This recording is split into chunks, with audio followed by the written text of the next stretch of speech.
in 2011.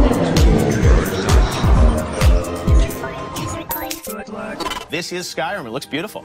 Here it is running on the 360. It is a huge, epic fantasy game where you can be who you want and do whatever you want. We're really, really pushing the hardware. We've rewritten all the graphics, all of the gameplay this go-around, and we just want to fill a world with detail. All the little things. You can look at these plants, so micro detail, macro detail.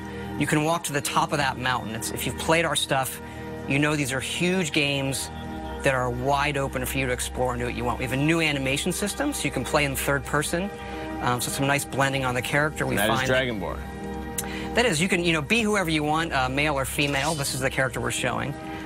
So a lot of people like to play in third person, so it's a real viable option this go around. As you've got wildlife. You've got the world is really alive. Really, really alive. That's what we push for. And it's you are who you play. The right trigger does your right hand. The left trigger does your left hand. And so as opposed to picking a character, you just be who you want, do what you want. So now I'm kind of being a battle mage, where the left trigger is casting this healing spell, and I can put that in any hand if I want. So right trigger and then left trigger. Wield spells, and you power up. What's cool is if you pull both triggers at the same time, you get a more powerful version of that spell. Now we're headed up high up into the mountains where it gets snowy to this Nordic ruin. This is one of our over 150 dungeons that we have in the game, and the ancient Nords used to worship dragons. So here we are inside the dungeon with our bow. We do have a lot of cool stealth gameplay as well. So we really want to pay off on all of those different styles of gameplay, whether it's stealth, melee, magic. As this person is switching between first and, or in this playthrough first and third, do you think a lot of people are going to play it that way, or? I prefer first person myself, but I notice a lot of people just like to run around in third person. You can also dual wield swords. Okay, wow. Actually, you can dual wield any one-handed weapons. And you'll see me use a shout here. It's one of our magic powers you can do. There are a lot of shouts throughout the game, right? These dragon shouts? Yep.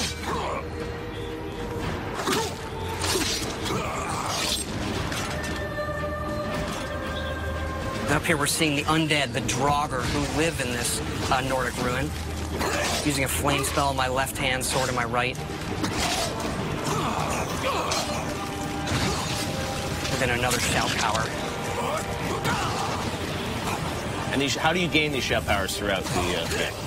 You'll see some of that coming up, actually. But you learn the words, and then you have to unlock the ability to use them. So you learn these words of power in the dragon language.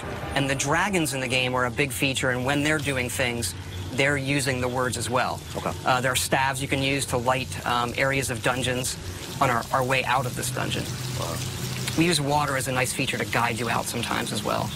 They have a new sort of story system in this too, right? A Radiant story system? Radiant story that guides all of our quests to make it, since it is a big open game, to give us some more control over the experience you're going to have and make it more dynamic. Wow. Here we're out in the tundra, which is this wide open grasslands in the middle of Skyrim. Oh God, it's a brand new engine, right? Yep, the creation engine that we built just for this game. So the mammoths, a lot of these creatures are peaceful unless you mess with them. Uh-oh, not a good idea. And you can also breathe fire like the dragons. That's one of the shouts. Okay. I'm going to use coming up here. Dragon breath.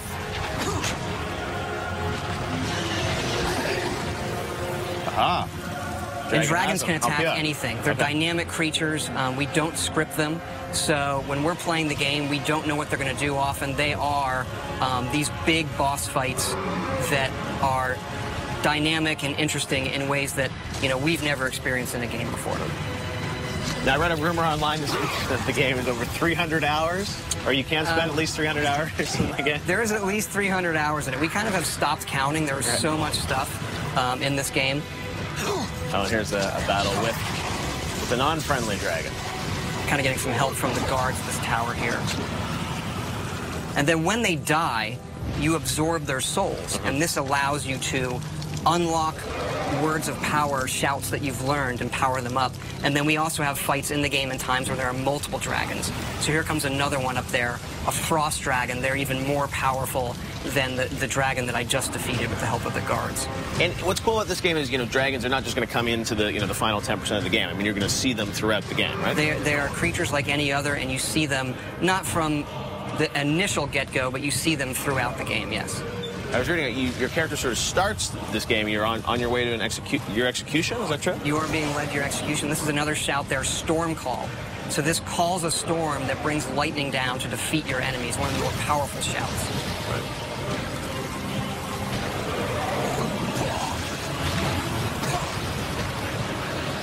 And then once the dragons get hurt enough, they can't fly, and they'll either land or they'll crash. And how will your relationship with these dragons change throughout the game? I mean, obviously, there's some that will be friendly to you. I don't want to quite spoil it yet, but they all aren't out to destroy the world, and why they're back and what they want is part of the mystery of the main quest in the game that you're going to uncover. Wow, very cool. Justine, are there any questions from fans for Todd? I have a question here from Jerry V on Facebook. Says, love the guilds in Oblivion. I wonder if the fractions are going to return. Do you think it'll happen?